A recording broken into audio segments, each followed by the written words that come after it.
All our lives, we've been told that economics is boring. It's dull. It's not worth the time it takes to understand it.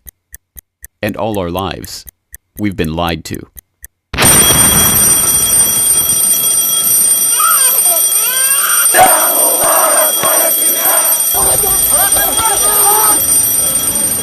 War, poverty, revolution. They all hinge on economics, and economics all rests on one key concept. Money. Money. It is the economic water in which we live our lives. We even call it currency. It flows around us, carries us in its wake, drowns those who are not careful.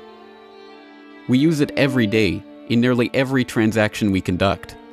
We spend our lives working for it, worrying about it, saving it, spending it, pinching it. It defines our social status. It compromises our morals. People are willing to fight, die, and kill for it. But what is it? Where does it come from? How is it created? Who controls it? It is a remarkable fact that, given its central importance in our lives, not one person in 100 could answer such basic questions about money as these. So if you were planning a family, you'd want to know where babies come from. Yeah. And this is a lot about banking. So let me ask you, where does money come from? Where does the money come from? Where does any money? The government prints it. It's printed off. Where does money come from? How is new money created? By labor. People work and produce wealth, and the money is supposed to match that wealth. Where does money come from? Well, I have a pretty different outlook on money. It actually comes from, like, trees, right? But why is this? How could we be so ignorant about a topic of such importance? Where does money come from is a basic, childlike question. So why is our only response the childlike answer meant as a joke? It grows on trees. Such a profound state of ignorance could not come about naturally. From the time we are children, we are curious about the world and eager to learn about the way it works. And what could lead to a better understanding of the way the world works than a knowledge of money, its creation and destruction? Yet discussion of this topic is fastidiously avoided in our school years and ignored in our daily life. Our monetary ignorance is artificial, a smoke screen that has been erected on purpose and perpetrated with the help of complicated systems and insufferable economic jargon. But it doesn't take an economist to understand the importance of money.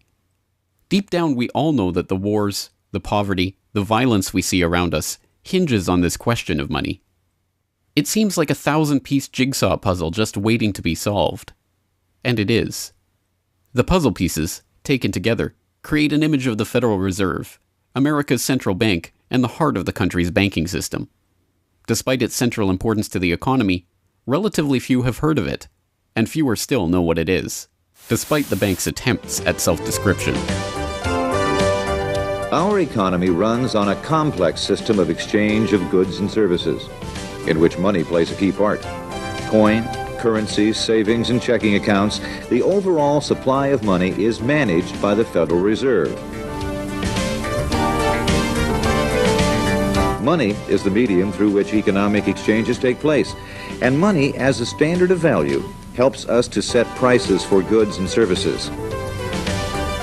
The job of managing money, monetary policy, is to preserve the purchasing power of the dollar while ensuring that a sufficient amount of money is available to promote economic growth.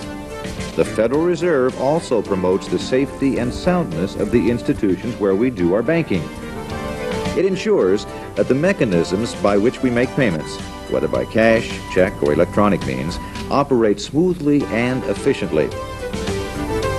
And in its fiscal role, acts as the banker for the United States government. These duties comprise the major responsibilities of our central bank. But in order to really understand the Federal Reserve, we must first understand its origins and context. We must deconstruct the puzzle. The first piece of that puzzle lies here, in the White House. This is where the Federal Reserve Act, then known as the Currency Bill, was signed into law after passing the House and Senate in late December 1913. The New York Times of Christmas Eve 1913 described the festive scene.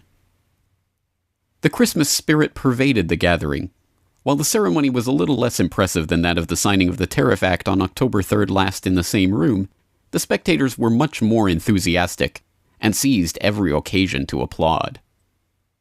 There in the White House that fateful December evening, President Wilson signed away the last veneer of control over the American money supply to a cartel, a well-organized gang of crooks so successful, so cunning, so well hidden that even now, a century later, few know of its existence, let alone the details of its operations. But those details have been openly admitted for decades. Of course, just as we have been taught to find economics boring, we have been taught that this story is boring. This is the way the Federal Reserve itself tells it. The United States was facing severe financial problems. At the turn of the century, most banks were issuing their own currency, called banknotes. The trouble was, currency that was good in one state was sometimes worthless in another. People began to lose confidence in their money, since it was only as sound as the bank that issued it. Fearful that their bank might go out of business, they rushed to exchange their banknotes for gold or silver. By attempting to do so, they created the Panic of 1907. During the panic, people streamed to the banks and demanded their deposits. The banks could not meet the demand. They simply did not have enough gold and silver coin available. Many banks went under. People lost millions of dollars. Businesses suffered, unemployment rose, and the stability of our economic system was again threatened. Well, this couldn't go on. If the country was going to grow and prosper, some means would have to be found to achieve financial and economic stability. To prevent financial panics like the one in 1907, President Woodrow Wilson signed the Federal Reserve Act into law in 1913. But this is history as told by the victors, a revisionist vision in which the creation of a central bank to control the nation's money supply is merely a boring historical footnote, about as important as the invention of the zipper or an early 20th century hula hoop craze. The truth is that the story of the secret banking conclave that gave birth to that Federal Reserve Act is as exciting and dramatic as any Hollywood screenplay or detective novel yarn, and all the more remarkable for the fact that it is all true. We pick up the story, appropriately enough, under cover of darkness. It was the night of November 22nd, 1910, and a group of the richest and most powerful men in America were boarding a private rail car at an unassuming railroad station in Hoboken, New Jersey. The car, waiting with shades drawn to keep onlookers from seeing inside, belonged to Senator Nelson Aldrich, the father-in-law of billionaire heir to the Rockefeller dynasty, John D. Rockefeller Jr. A central figure on the influential Senate Finance Committee where he oversaw the nation's monetary policy, Aldrich was referred to in the press as the general manager of the nation. Joining him that evening was his private secretary Shelton, and a who's who of the nation's banking and financial elite. A. Piatt Andrew, the Assistant Treasury Secretary, Frank Vanderlip, President of the National City Bank of New York, Henry P. Davison, a senior partner of J.P. Morgan Company, Benjamin Strong Jr., an associate of J.P. Morgan and president of Bankers Trust Co., and Paul Warburg, heir of the Warburg banking family and son-in-law of Solomon Loeb of the famed New York investment firm Kuhn, Loeb & Company. The men had been told to arrive one by one after sunset to attract as little attention as possible. Indeed, secrecy was so important to their mission that the group did not use anything but their first names throughout the journey so as to keep their true identity secret even from their own servants and waitstaff. The movements of any one of them would have been reason enough to attract the attention of New York's voracious press, especially in an era where banking and monetary reform was seen as a key issue for the future of the nation. A meeting of all of them, now that would surely have been the story of the century. And it was. Their destination? the secluded Jekyll Island off the coast of Georgia, home to the prestigious Jekyll Island Club, whose members included the Morgans, Rockefellers, Warburgs, and Rothschilds. Their purpose? Davison told intrepid local reporters who had caught wind of the meeting that they were going duck hunting. But in reality, they were going to draft a reform of the nation's banking industry in complete secrecy. G. Edward Griffin, the author of the best-selling The Creature from Jekyll Island and a longtime Federal Reserve researcher, explains. What happened is that the banks decided that since there was going to be legislation anyway to control their industry, that they wouldn't just sit back and wait and see what happened and cross their fingers that it would be okay.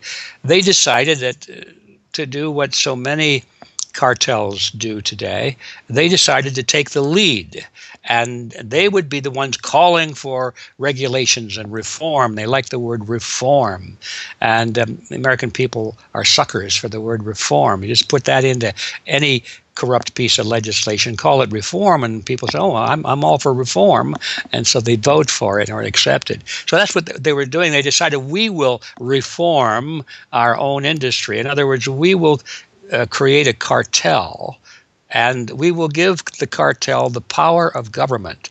We'll take our cartel agreement so that we can self-regulate to our advantage, and we'll call it the Federal Reserve Act. And then we'll take this cartel agreement to Washington and convince those idiots there to pass it into law. And that basically was the strategy. It was a brilliant strategy. Of course, we see it happening all the time, and certainly in our own day today, we see the same thing happening in other cartelized industry. Right now, we're watching it unfold in the field of healthcare, but at that time, it was banking, all right?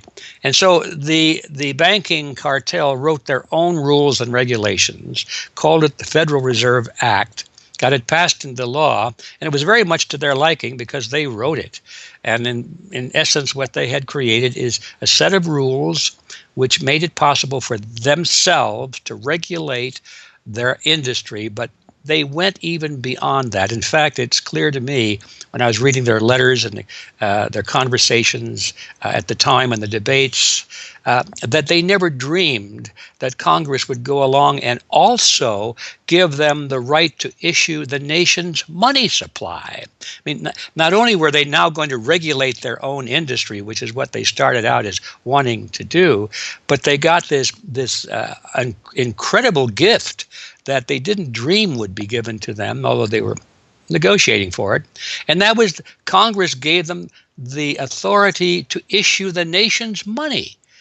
And Congress gave away the sovereign right to issue the nation's money to the private banks. And so all of this was in the Federal Reserve Act, and the American people were joyous because they were told and they were convinced that this was finally a means of controlling this big creature from Jekyll Island.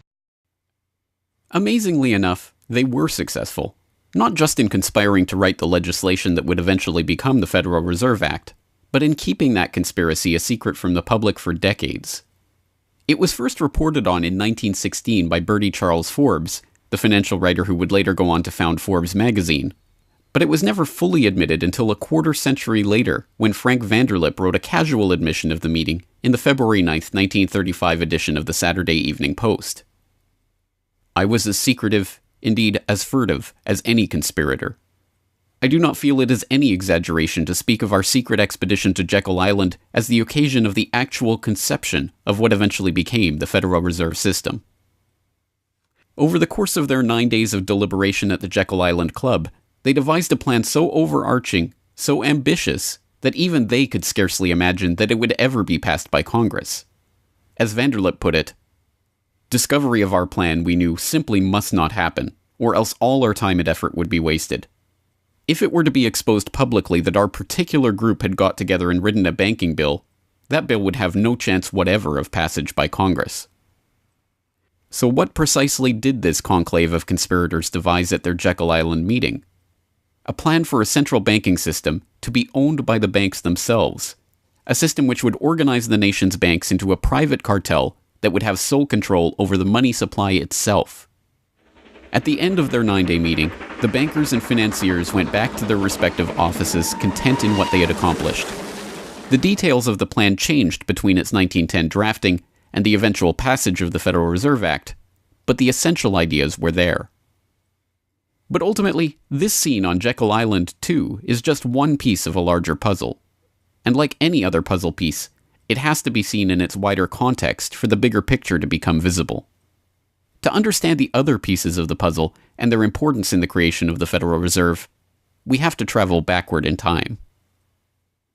The story begins in late 17th century Europe. The 9 Years' War is raging across the continent as Louis XIV of France finds himself pitted against much of the rest of the continent over his territorial and dynastic claims. King William III of England, devastated by a stunning naval defeat, commits his court to rebuilding the English navy. There's only one problem: money. The government's coffers have been exhausted by the waging of the war, and William's credit is drying up. A Scottish banker, William Paterson, has a banker's solution. A proposal to form a company to lend £1 million to the government at 6% plus £5,000 management fee, with the right of note issue. By 1694, the idea has been slightly revised, a £1.2 million loan at 8% plus £4,000 for management expenses. But it goes ahead. The magnanimously titled Bank of England is created. The name is a carefully constructed lie, designed to make the bank appear to be a government entity. But it is not. It is a private bank owned by private shareholders for their private profit, with a charter from the king that allows them to print the public's money out of thin air and lend it to the crown. What happens here at the birth of the Bank of England in 1694 is the creation of a template that will be repeated in country after country around the world. A privately controlled central bank lending money to the government at interest, money that it prints out of nothing. And the jewel in the crown for the international bankers that creates this system is the future economic powerhouse of the world, the United States. In many important respects, the history of the United States is the history of the struggle of the American people against the banksters that wish to control their money. By the 1780s, with colonies still fighting for independence from the crown, the bankers will get their wish. In 1781, the United States is in financial turmoil. The Continental, the paper currency issued by the Continental Congress to pay for the war, has collapsed from overissue and British counterfeiting. Desperate to find a way to finance the end stages of the war, Congress turns to Robert Morris, a wealthy shipping merchant who was investigated for war profiteering just 2 years earlier. Now, as Superintendent of Finance of the United States from 1781 to 1784, he is regarded as the most powerful man in America, next to General Washington. In his capacity as Superintendent of Finance, Morris argues for the creation of a privately owned central bank deliberately modeled on the Bank of England that the colonies were supposedly fighting against. Congress, backed into a corner by war obligations and forced to do business with the bankers just like King William in the 1690s, acquiesces and charters the Bank of North America as the nation's first central bank. And exactly as the Bank of England came into existence loaning the British Crown £1.2 million, the BNA started business by loaning $1.2 million to Congress. By the end of the war, Morris has fallen out of political favor and the Bank of North America's currency has failed to win over a skeptical public. The BNA is downgraded from a national central bank to a private commercial bank chartered by the state of Pennsylvania. But the bankers have not given up yet. Before the ink is even dry on the Constitution, a group led by Alexander Hamilton is already working on the next privately owned central bank for the newly formed United States of America. So brazen is Hamilton in the forwarding of this agenda that he makes no attempt to hide his aims or those of the banking interests he serves. A national debt, if it is not excessive, will be to us a national blessing, he wrote in a letter to James Duane in 1781. It will be a powerful cement of our union. It will also create a necessity for keeping up taxation to a degree which, without being oppressive, will be a spur to industry. Opposition to Hamilton and his debt-based system for establishing the finances of the U.S. is fierce. Led by Jefferson and Madison, the bankers and their system of debt enslavement is called out for the force of destruction that it is, with Thomas Jefferson writing, "The spirit of war and indictment, since the modern theory of the perpetuation of debt, has drenched the earth with blood and crushed its inhabitants under burdens ever accumulating." Still, Hamilton proves victorious. The first Bank of the United States is chartered in 1791 and follows the pattern of the Bank of England and the Bank of North America almost exactly. A privately owned central bank with the authority to loan money that it creates out of nothing to the government. In fact, it is the very same people behind the new bank as were behind the old Bank of North America. It was Alexander Hamilton, Robert Morris's former aide, who first proposed Morris for the position of financial superintendent, and the director of the old Bank of North America, Thomas Willing, is brought in to serve as the first director of the First Bank of the United States. Meet the new banking bosses, same as the old banking bosses. In the first 5 years of the bank's existence, the U.S. government borrows $8.2 million from the bank, and prices rise 72%. By 1795, when Hamilton leaves office, the incoming Treasury Secretary announces that the government needs even more money and sells off the government's meager 20% share in the bank, making it a fully private corporation. Once again, the U.S. economy is plundered while the private banking cartel laughs all the way to the bank that they created. By the time the bank's charter comes due for renewal in 1811, the tide has changed for the money interests behind the bank. Hamilton is dead, shot to death in a duel with Aaron Burr. The bank-supporting Federalist Party is out of power. The public are wary of foreign ownership of the central bank, and what's more, don't see the point of a central bank in time of peace. Accordingly, the charter renewal is voted down in the Senate, and the bank is closed in 1811. Less than a year later, the U.S. is once again at war with England. After 2 years of bitter struggle, the public debt of the U.S. has nearly tripled from $45.2 million to $119.2 million. With trade at a standstill, prices soaring, inflation rising, and debt mounting, President Madison signs the charter for the creation of another central bank, the Second Bank of the United States, in 1816. Just like the two central banks before it, it is majority privately owned and is granted the power to loan money that it creates out of thin air to the government. The 20-year bank charter is due to expire in 1836, but still in his first term, President Andrew Jackson has already vowed to let it die prior to renewal. Believing that Jackson won't risk his chance for re-election in 1832 on the issue, the bankers forward a bill to renew the bank's charter in July of that year, 4 years ahead of schedule. Remarkably, Jackson vetoes the renewal charter and stakes his re-election on the people's support of his move. In his veto message, Jackson writes in no uncertain terms about his opposition to the bank. Whatever interest or influence, whether public or private, has given birth to this act, it cannot be found either in the wishes or necessities of the executive department, by which present action is deemed premature, and the powers conferred upon its agent not only unnecessary, but dangerous to the government and country. It is to be regretted that the rich and powerful too often bend the acts of government to their selfish purposes. If we cannot at once, in justice to interests vested under improvident legislation, make our government what it ought to be, we can at least take a stand against all new grants of monopolies and exclusive privileges, against any prostitution of our government to the advancement of the few at the expense of the many, and in favor of compromise and gradual reform in our code of laws and system of political economy. The people side with Jackson, and he's re-elected on the back of his slogan, "Jackson and no bank." The president makes good on his pledge. In 1833, he announces that the government will stop using the bank and will pay off its debt. The bankers retaliate in 1834 by staging a financial crisis and attempting to pin the blame on Jackson, but it's no use. On January 8, 1835, President Jackson succeeds in paying off the debt, and for the first and only time in its history, the United States is free from the debt chain of the bankers. In 1836, the Second Bank of the United States charter expires, and the bank loses its status as America's central bank. It is 77 years before the bankers can regain the jewel in their crown, but it is not for lack of trying. Immediately upon the death of the bank, the banking oligarchs in England react by contracting trade, removing capital from the US, demanding payment in hard currency for all exports, and tightening credit. This results in a financial crisis known as the Panic of 1837, and once again Jackson's campaign to kill the bank is blamed for the crisis. Throughout the late 19th century, the United States is rocked by banking panics brought about by wild banking speculation and sharp contractions in credit.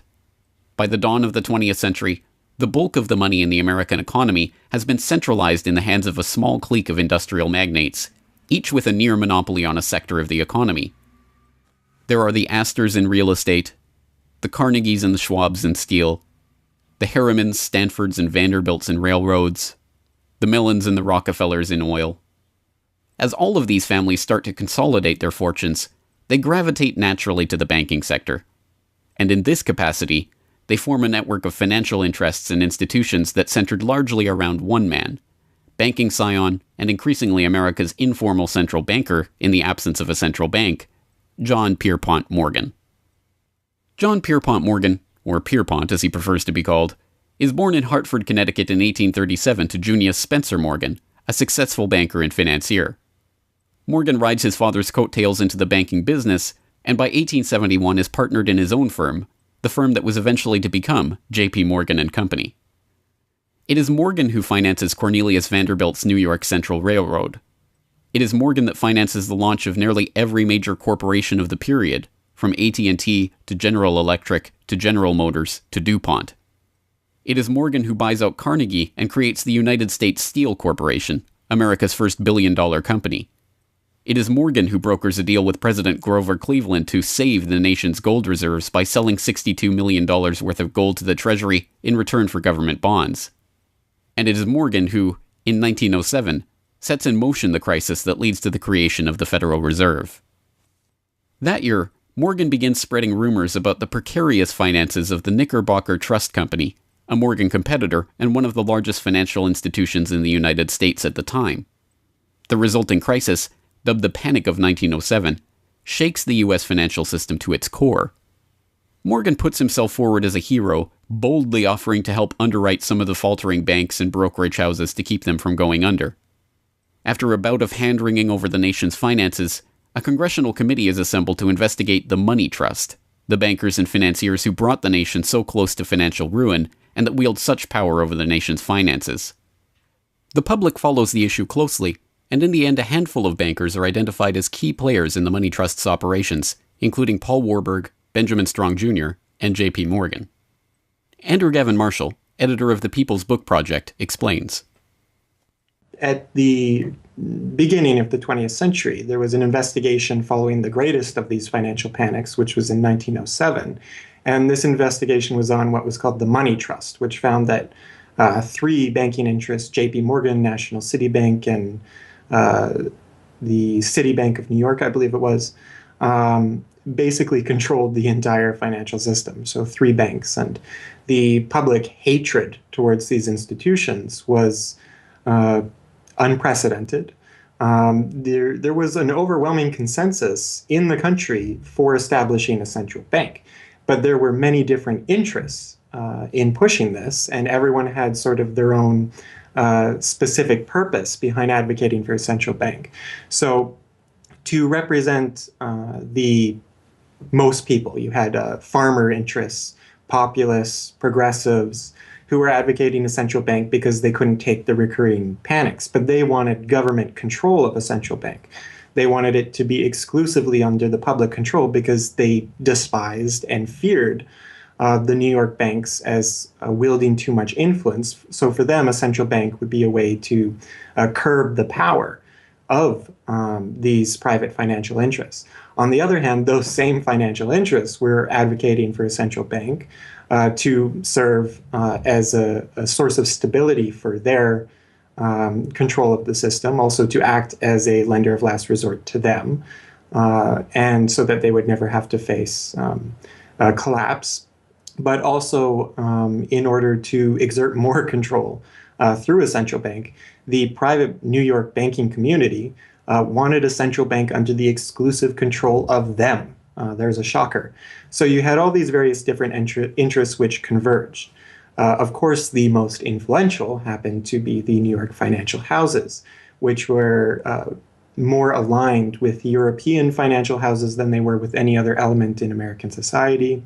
The main individual behind the founding of the Federal Reserve was Paul Warburg, who was a partner with Kuhn Loeb and Company, European banking house. His brothers were prominent bankers in Germany at that time, and he had, of course, close connections with every major financial and really big industrial firm in the United States, and most of those existing in Europe. And he was discussing all these ideas with his fellow compatriots.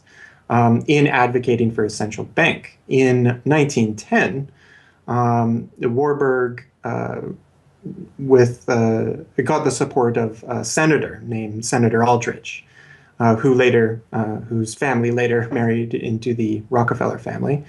Again, I'm sure just a coincidence, but Aldrich invited Warburg and a number of other bankers to a private, secret meeting on Jekyll Island, just off the coast of Georgia, where they met in 1910 to discuss the construction of a central bank in the United States, but one which, of course, would be owned and serve the interests of the private bankers. Aldrich then, in 1911, presented this as the Aldrich Plan or the Aldrich Bill in the U.S. Congress, and it was actually voted out. The public, suspicious of Senator Aldrich's banking connections, ultimately reject the Jekyll Island Cabal's Aldrich Plan. The Cabal does not give up, however. They simply revise and rename their plan, giving it a new public face, that of Senator Robert Owen and Representative Carter Glass. In the end, the money trust that was behind the Panic of 1907 uses the public's own outrage against them to complete their consolidation of control over the banking system. The newly retitled Federal Reserve Act is signed into law on December 23, 1913, and the Fed begins operations the next year.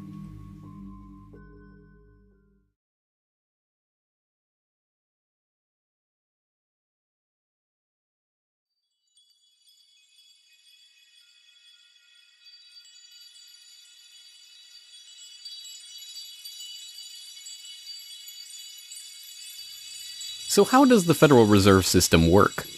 What does it do? Who owns and controls it? These are the basic questions that would get to the heart of the fundamental question, what is money? And that is why the answer to these questions have been shrouded in impenetrable economic jargon. Even the Federal Reserve's own educational propaganda, which has an unusual tendency towards cutesy animation and talking down to its audience, has a difficult time summarizing the Fed's mission and responsibilities. According to the Fed, to achieve these goals, the Fed, then and now, combines centralized national authority through the Board of Governors, remember that on the map, with a healthy dose of regional independence through the reserve banks. A third entity, the Federal Open Market Committee, brings together the expertise of the first two in setting the nation's monetary policy. Precisely what imaginary gaggle of schoolchildren is this economic gibberish aimed at? The simple truth, hidden behind the sleight of hand of economic jargon and magisterial titles, is that a banking cartel has monopolized the most important item in our entire economy: money itself. We are taught to think of money as the pieces of paper printed in government printing presses or coins minted by government mints. While this is partially true, in this day and age, the actual notes and coins circulating in the economy represent only a tiny fraction of the money in existence. Over 90% of the money supply is in fact created by private banks as loans that are payable back to the banks at interest. Although this simple fact is obscured by the wizards of Wall Street and gods of money who want to make the money creation process into some special art of alchemy carefully overseen by the government, the truth is not hidden from the public. In December 1977, the Federal Reserve Bank of New York published another of its dumbed-down cartoon-ridden information pamphlets for the general public, attempting to explain the functions of the Federal Reserve System. There in black and white, they carefully explain the money creation process. Commercial banks create checkbook money whenever they grant a loan, simply by adding new deposit dollars to accounts on their books in exchange for a borrower's IOU. Banks create money by monetizing the private debts of businesses and individuals. That is, they create amounts of money against the value of those IOUs. There it is, in plain English. The vast majority of money in the economy, the checkbook money in our accounts at the bank and that we use in our electronic transfers and digital payments, is created not by a government printing press, but by the bank itself. It is created out of thin air as debt, owed back to the bank that created it at interest. This means that bank loans are not money taken from other bank depositors, but new money simply conjured into existence and placed into your account. and the bank is able to create much more money than it has cash to back up those deposits. The Fed claims to be the entity overseeing and backing up the banking industry. It was established, according to its own propaganda, to stabilize the system and prevent bank runs like the Panic of 1907 from happening again. Throughout much of the 1800s, almost any organization that wanted could print its own money. As a result, many states, banks, and even one New York druggist did just that.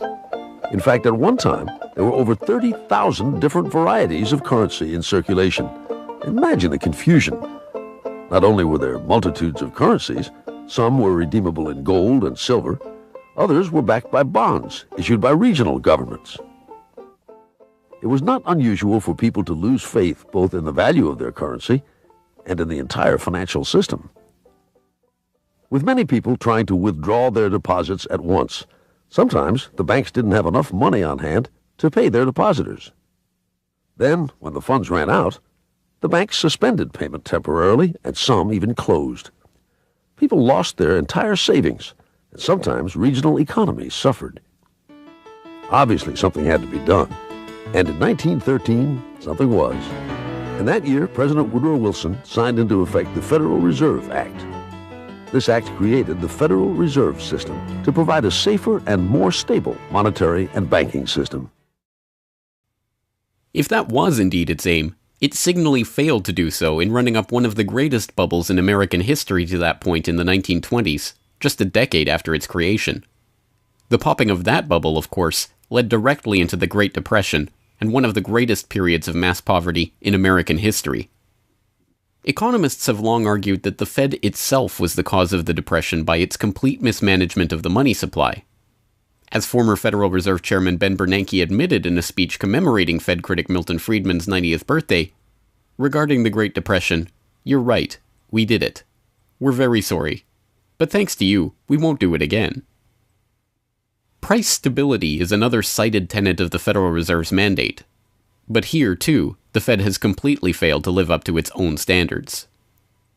Aside from the banking system, the Federal Reserve has another responsibility that's probably even more important. It's in charge of something called monetary policy. Basically, it means trying to keep prices stable to avoid inflation. Say you buy a CD today for $14. But what if next year the price of the CD jumped to $20 or $50? Not because of a change in supply or demand, but because all prices were going up. That's inflation. There are a lot of different causes of inflation, but one of the most important is too much money. The Fed can adjust the money supply by injecting money into the system electronically or by withdrawing money from the economy. Think of it. The Federal Reserve has the ability to create money and make it disappear. What's most important is what happens as a result. Anytime the supply of money is altered, the effects are felt throughout the economy. The Fed's methods have changed over time to take advantage of the latest computers and electronics, but its mission remains the same: to aim for stable prices, full employment, and a growing economy. 100 years ago, in 1913, the Fed was created, and we've marked it with a vertical line there. Consumer prices now are about 30 times higher than they were when the Fed was created in 1913. Paper money, too, is the responsibility of the Federal Reserve. Hence, the dollars in circulation are not Treasury notes, not bills of credit, but Federal Reserve notes, debt-based notes backed up, ultimately, by the government's own promise to pay. It's sovereign bonds backed up by the taxpayers themselves. At one time, the Federal Reserve banks were legally required to keep large stockpiles of gold in reserve to back up these notes. But that requirement was abandoned, and today the notes are backed up mostly by government securities. The Fed no longer keeps any actual gold on its books, but gold certificates issued by the Treasury and valued not at the spot price of $1,300 per troy ounce, but an arbitrarily fixed statutory price of $42 2/9 per ounce. But I do have one question. During the crisis or any time that you're aware of, has the Federal Reserve or Treasury participated in any gold swaps arrangements? The Federal Reserve does not own any gold at all. We have not owned gold since 1934. So we have not engaged in any gold swaps. But it appears on your balance sheet that you hold gold. What appears on our balance sheet is gold certificates. When we turned before 1934, the Federal Reserve did own gold.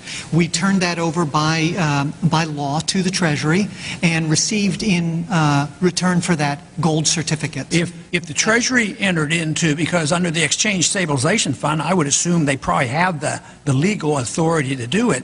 They wouldn't be able to do it then because you have the securities for essentially all the gold? No, we have no interest in the gold that is owned by the Treasury.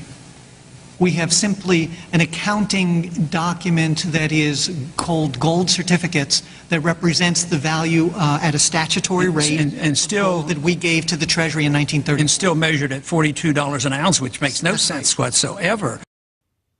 Clearly, there is a discrepancy between what we are led to believe is motivating the Fed and what it actually does. To understand what the Fed is actually intended to do, it's first important to understand that the Federal Reserve is not a bank per se, but a system. This system codifies, institutionalizes, oversees, and undergirds a form of banking called fractional reserve banking, in which banks are allowed to lend out more money than they actually have in their vaults. The whole process starts, the process of decay and corruption starts with something called fractional reserve banking. That's the technical name for it. And what that really means is that as the banking institution developed over several centuries, starting, of course, in Europe, it developed the practice of legalizing a certain dishonest accounting procedure.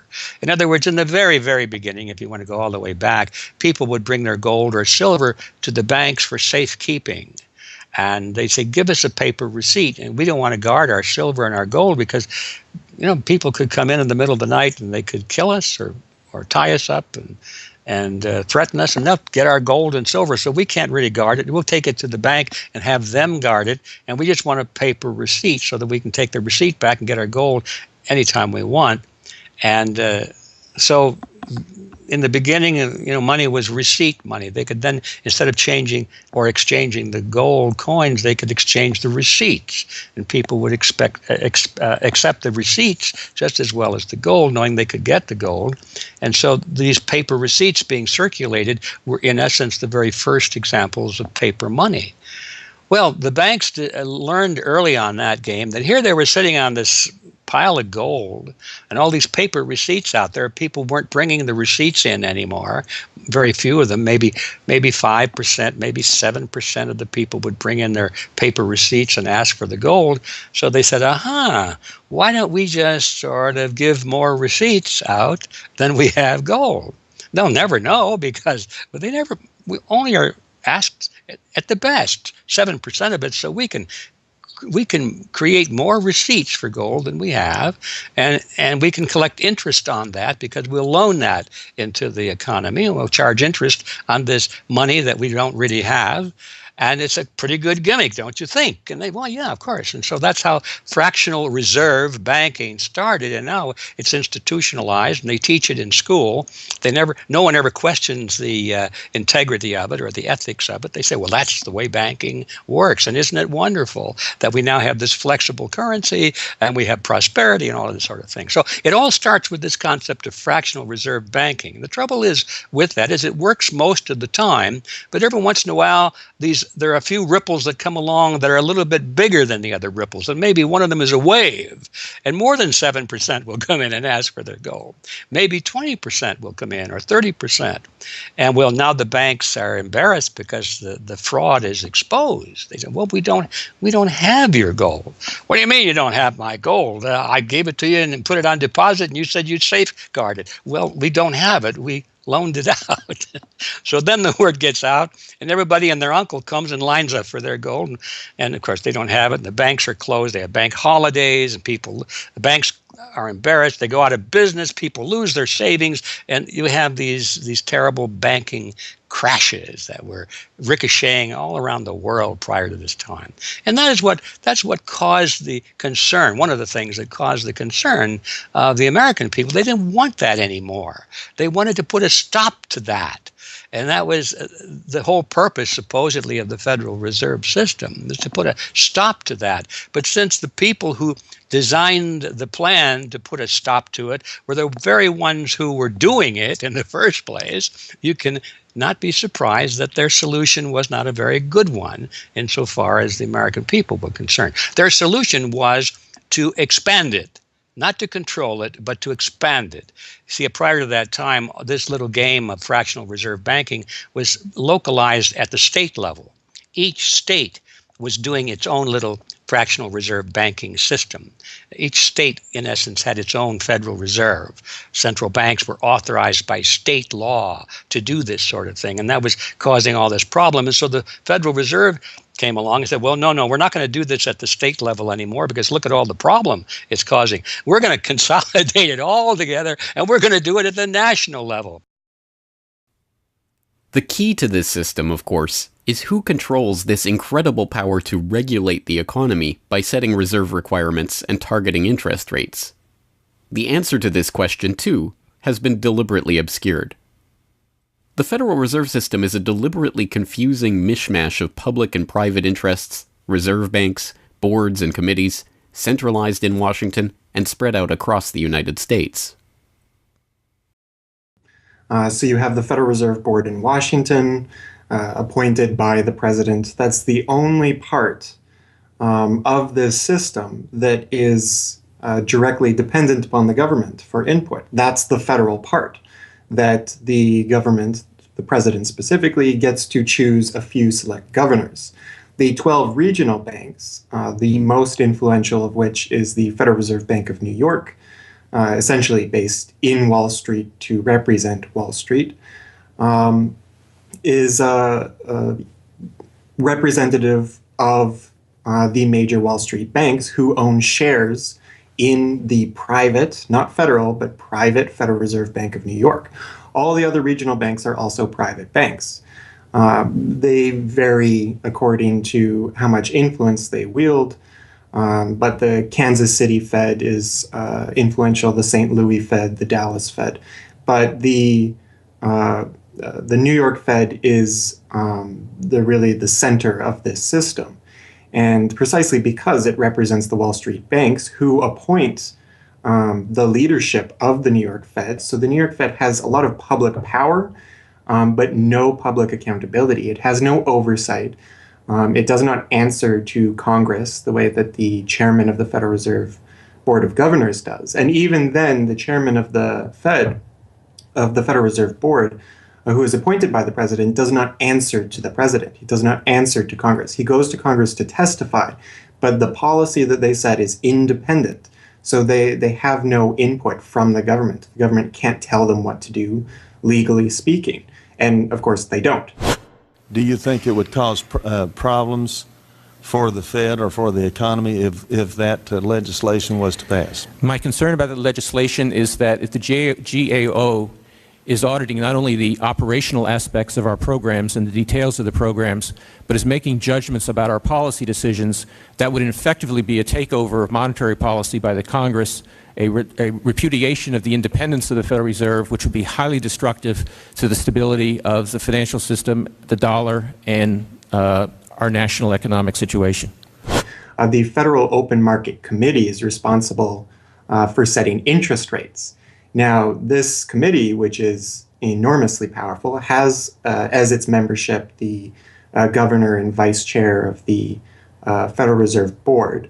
But the Federal Open Market Committee, most of the membership is the presidents of the regional Federal Reserve banks representing private interests. So they have significant input into setting the interest rates. Interest rates are not set by a public body, they're set by private financial and corporate interests. And that's whose interests they serve, of course. The reason that the Federal Reserve goes to such great lengths to make its organizational structure as confusing as possible is to cover up the massive conflicts of interest that are at the heart of the system.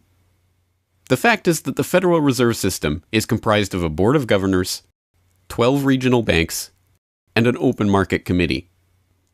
The privately owned member banks of each Federal Reserve Bank vote on the majority of the Reserve Bank's directors, and the directors vote on members to serve on the Federal Open Market Committee, which determines monetary policy.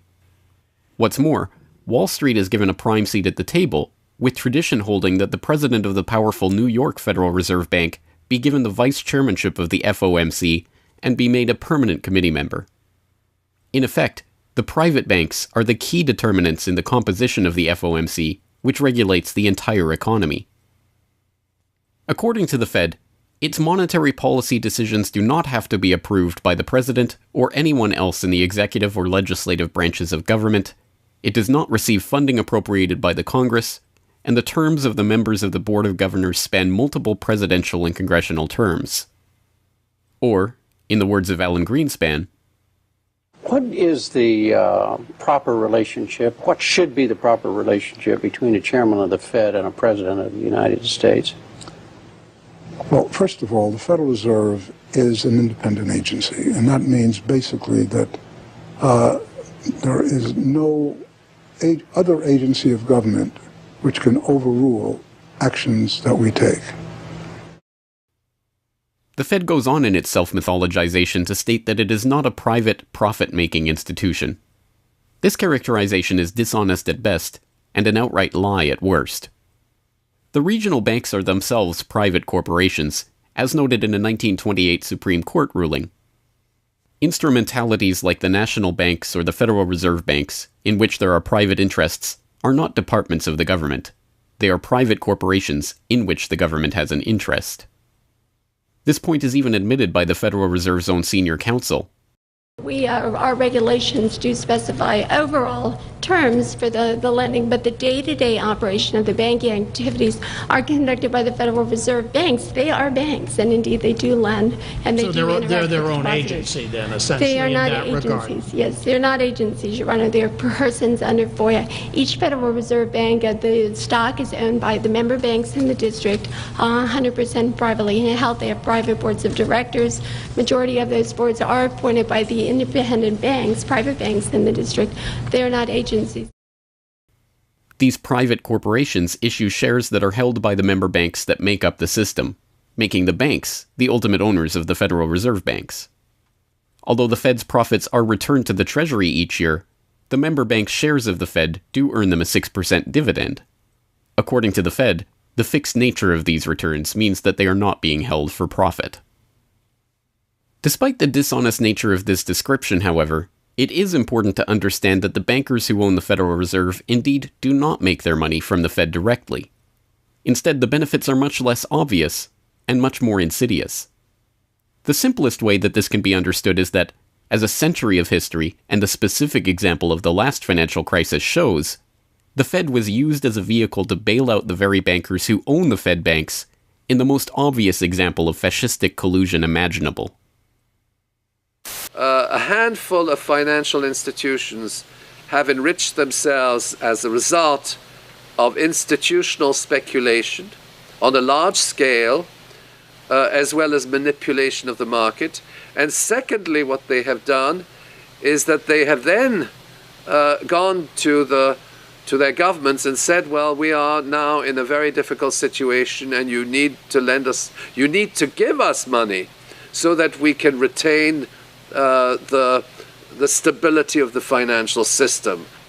And who actually lends the money or brokers the public debt?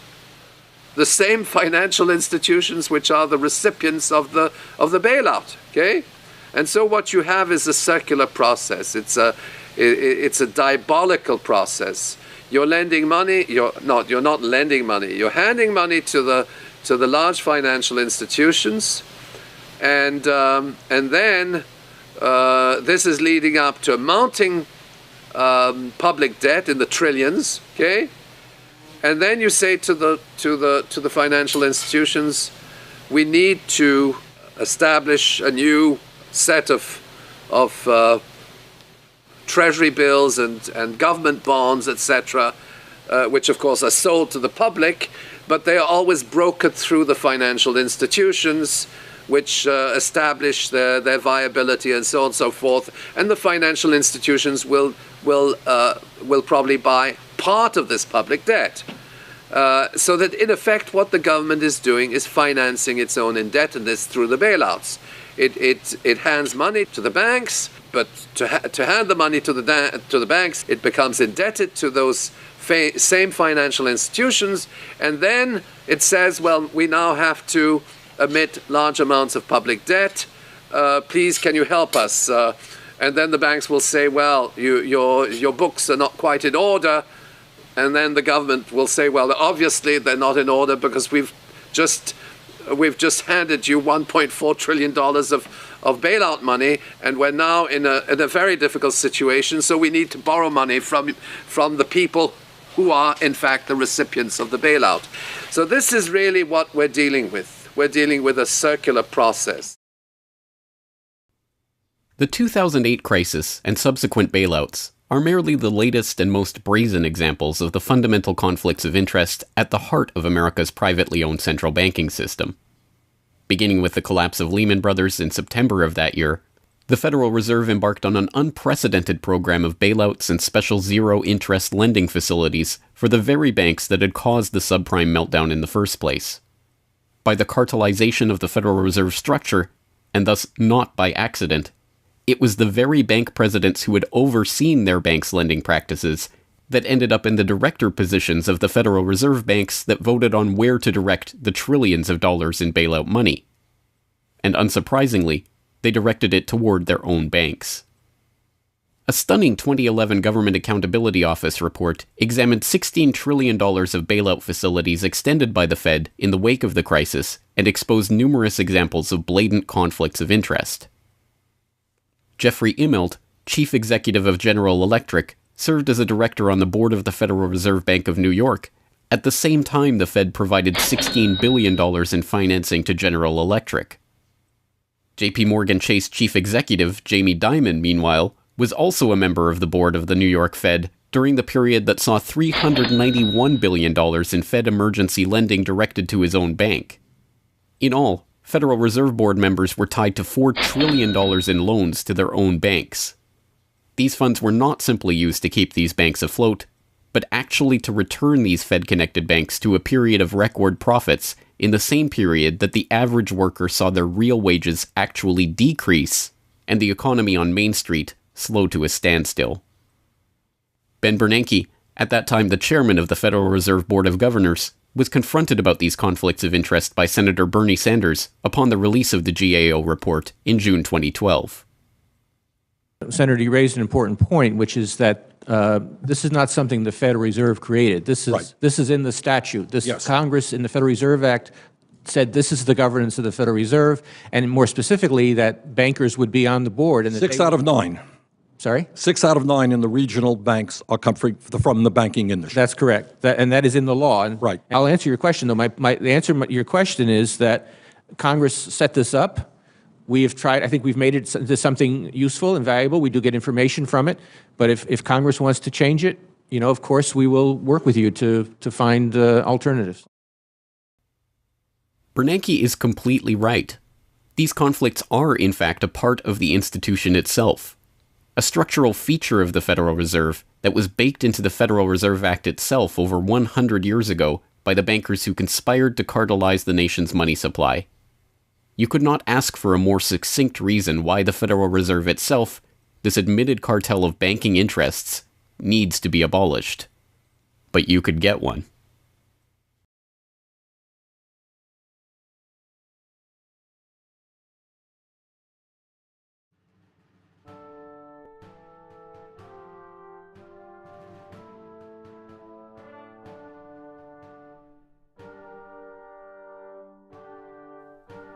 We now know that for centuries, the people of the United States have been at war with the international banking oligarchs. That war was lost, seemingly for good, in 1913, with the creation of the Federal Reserve. With the passage of the Federal Reserve Act, President Woodrow Wilson consigned the American population to a century in which the money supply itself has depended on the whims of the banking cabal.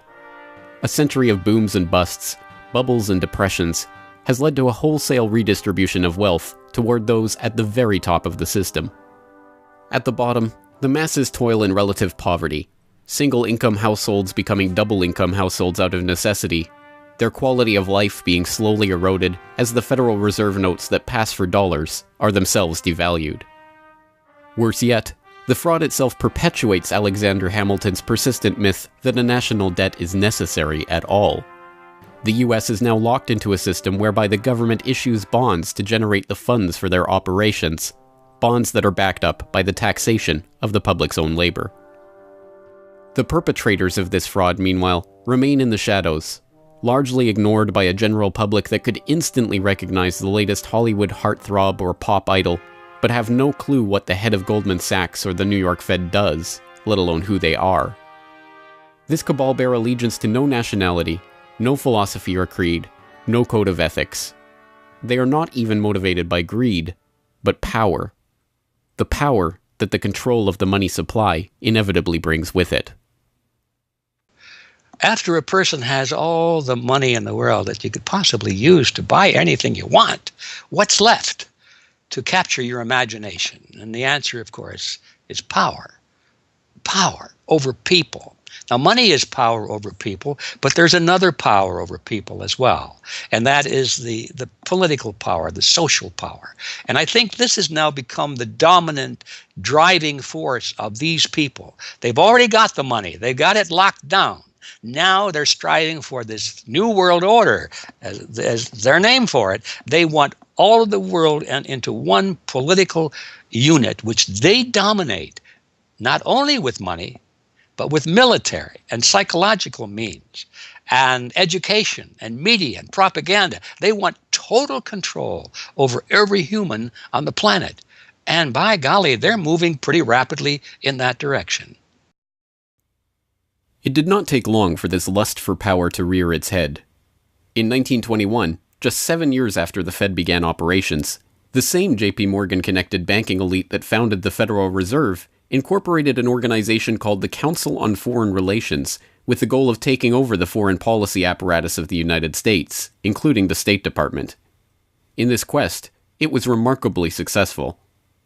Although there are only about 4,000 members in the organization today, its membership has included 21 Secretaries of Defense, 18 Treasury Secretaries, 18 Secretaries of State, 16 CIA directors, and many other high-ranking government officials, military officers, business elite, and, of course, bankers. The first director of the CFR was John W. Davis, J.P. Morgan's personal lawyer and a millionaire in his own right. Together with its sister organizations in Britain and elsewhere around the world, these groups would work together toward what they called a New World Order of total financial and political control directed by the bankers themselves. As Carroll Quigley, noted Georgetown historian and mentor of Bill Clinton, wrote in his 1966 work, Tragedy and Hope, A History of the World in Our Time, the powers of financial capitalism had a far-reaching aim, nothing less than to create a world system of financial control in private hands, able to dominate the political system of each country and the economy of the world as a whole. This system was to be controlled in a feudalist fashion by the central banks of the world acting in concert, by secret agreements arrived at in frequent private meetings and conferences. The apex of the system was to be the Bank for International Settlements in Basel, Switzerland, a private bank owned and controlled by the world's central banks, which were themselves private corporations. This is why the bankers and their partners in government and business conspired to bring about the 2008 crisis. Not for the pursuit of money, but power. In the same way the bankers used the Panic of 1907 to consolidate their control over the money supply, they hope to use the 2008 crisis and subsequent panics, which they themselves have created, to consolidate their political control. The International Summit for the Global Financial Crisis has been expanded from G7 to G20 because the leading 7 developed countries cannot solve the crisis alone. This expanded meeting raises the question whether a new global financial system will be created. So is this some sort of new world order, which Gordon Brown kind of alluded to? British Prime Minister Gordon Brown has described the quote-unquote guiding principles to be addressed at the summit. They are transparency, sound banking, responsibility, integrity, and get this, global governance, unquote. I think a new world order is emerging, and with it the foundations of a new and progressive era of international cooperation.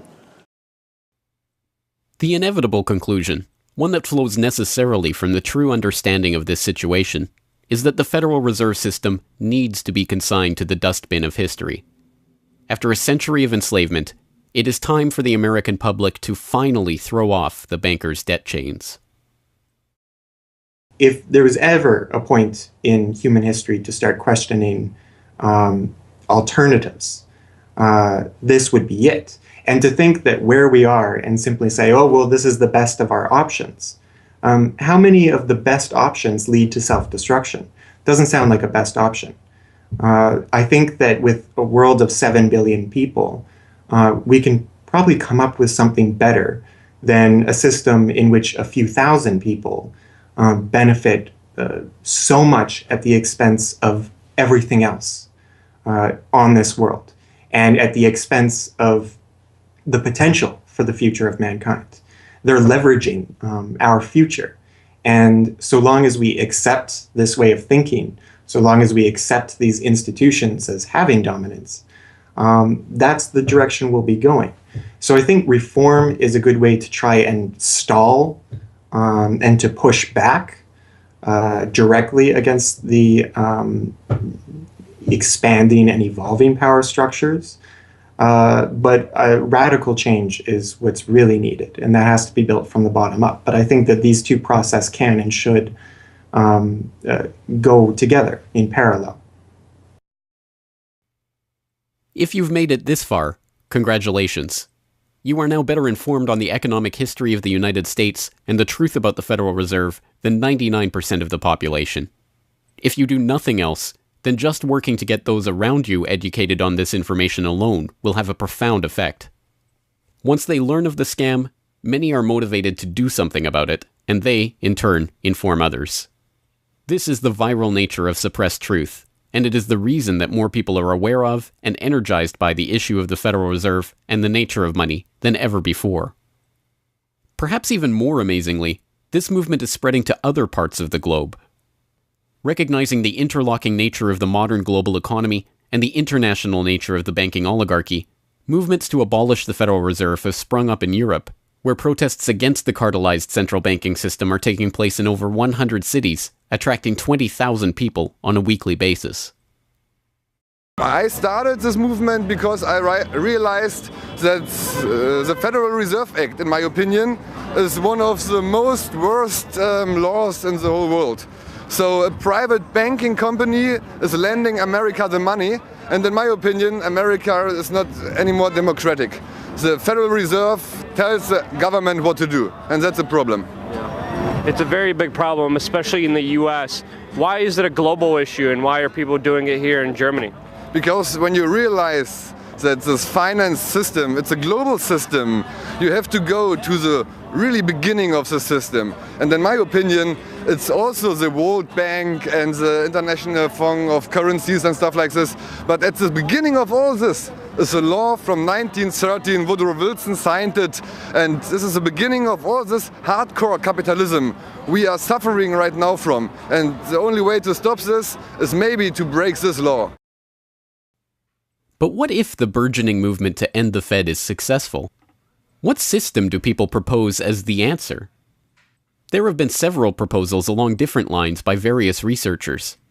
Some argue for a return to America's colonial roots of debt-free money issued by state-run banks, pointing to the Bank of North Dakota as one already functioning, successful model of this approach. We've had two banking systems ever since the 1860s, with the state bank system and the federal bank system. And the federal bank system are the big Wall Street banks, particularly. They dominate the federal system. So they're taking over right now. I mean, in California, we don't even have any local banks where I am. They're now, we had two, and I had accounts in both of them, and they're now, one of them is Chase Bank, and the other is U.S. Bank. So they're both big Wall Street banks now. They've been taken over. So if you can keep, it's the local banks that have an interest in serving the local business. The big banks have no interest in making loans to local business. It's too risky. Why should they bother? They've got this virtually free money they can get from the Fed and from each other, And it's much more lucrative to them either to speculate in commodities or other things abroad, or what works very well for them is to buy long-term government bonds at 3%, because these have no capital requirement. The capital requirement for government bonds are 0. So they can buy all of those that they want. Whereas if they buy, let's say, mortgages, or if they make loans for mortgages, or they make loans to businesses, then they have to worry about their capital requirement. And as soon as they've used up all their capital, in other words, $8 of capital will get you $100 of loans, then they can't make any more loans. They have to wait for 30 years till those loans get paid off. So what they do, if they do buy mortgages, is sell them off to investors. And so that was the whole mortgage-backed securities scam that we've seen. They had no motivation to make sure that these borrowers were actually sound borrowers. They just wanted to make a sale, so they sold the stuff to the unwary investors who might be somebody in Iceland or Sweden or pension funds. Yeah, so that didn't work out so well. So a state bank with partnering with the local banks can provide the capital, can help them with capital. In North Dakota, the state bank guarantees the loans of the local banks, allowing them to make much bigger loans than they could otherwise. And the state bank provides liquidity to the small banks. That's why the small banks, the local banks, aren't making loans to small business right now, because they don't know that they can get money from the other banks as needed. The way banking works is they make the loan first. If you have credit lines to many different businesses, and if they all hit up their credit lines at once, you're going to run out of money. So you don't dare do that unless you know that you can get short-term loans from the other banks. And what's happening right now, even though there's $1.6 trillion in excess reserves sitting on the books of the big banks, they're not available to the little banks. And the reason is because the Fed is paying 0.25% interest on those reserves. So the banks have no incentive to lend them to the little banks. Why let go of them when you can make just as much keeping them, and then you still have your reserves, and you can use them as collateral to buy bonds or something that'll make you more money. So the whole system is messed up. And in North Dakota, the Bank of North Dakota provides the liquidity for these local banks.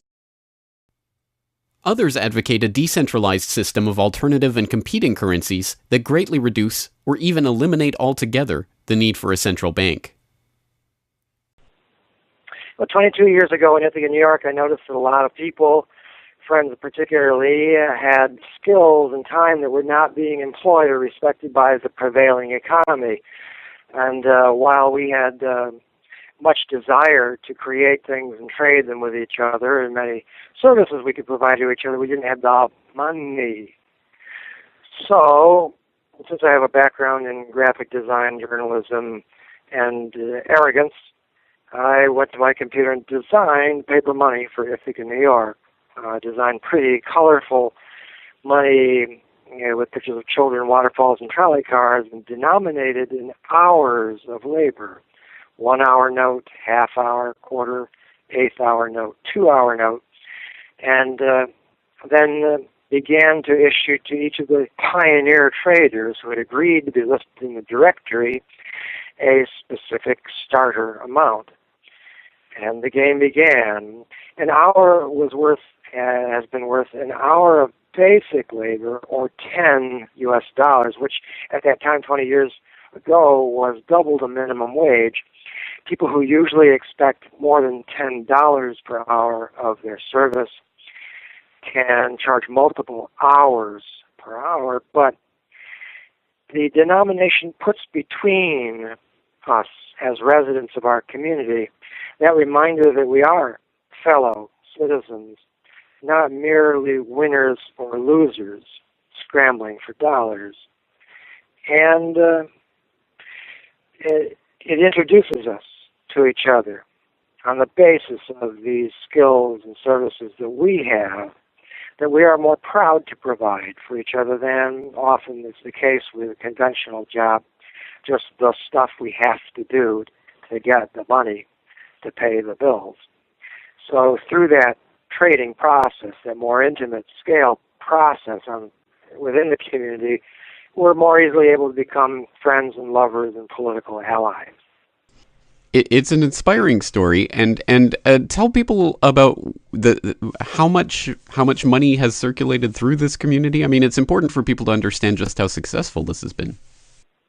Because we're not a computer system, we don't have a specific volume of trading recorded, but by the grapevine, by phone surveys, and over the years watching the money move, we were able to guess very reliably at several $1 million equivalent of this money has transacted over those years, making loans without charging interest up to $30,000 value, which is the fundamental monetary revolution in our system.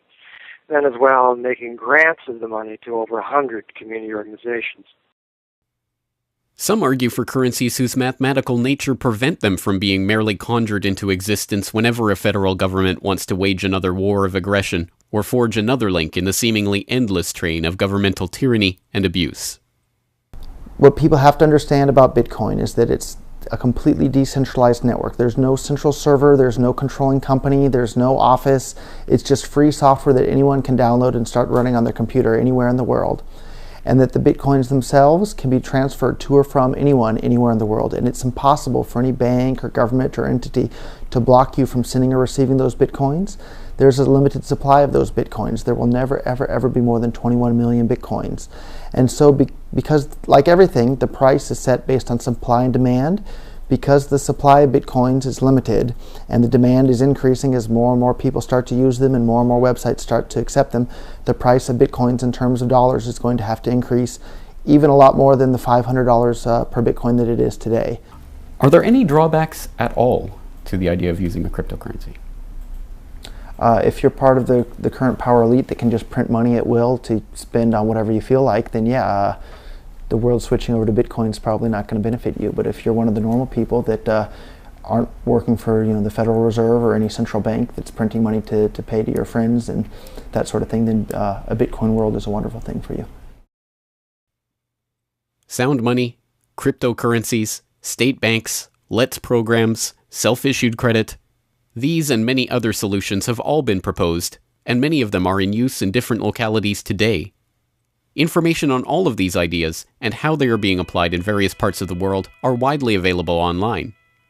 The point is that the question of what money is and how it should be created is perhaps the single greatest question facing humanity as a whole, and yet it is one that has been almost completely eliminated from the national conversation. Until recently.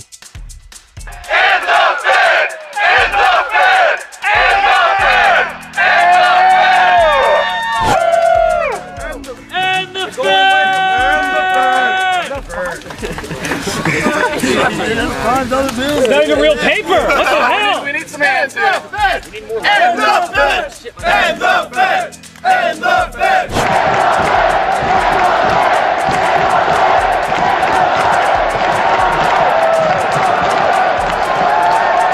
I haven't even gotten to that part yet. We can do it again when I get to that part.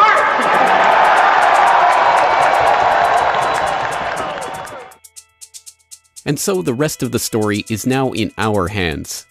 Once we understand the scam that has taken place, the gradual consolidation of wealth and power in the hands of an elite few banking oligarchs, and the growing impoverishment of the masses, all in the name of banking funny money created out of nothing and loaned to the public at interest, we can choose to get active or to do nothing at all. For those who choose to get active, there are some steps that you can take to help change the course of the system.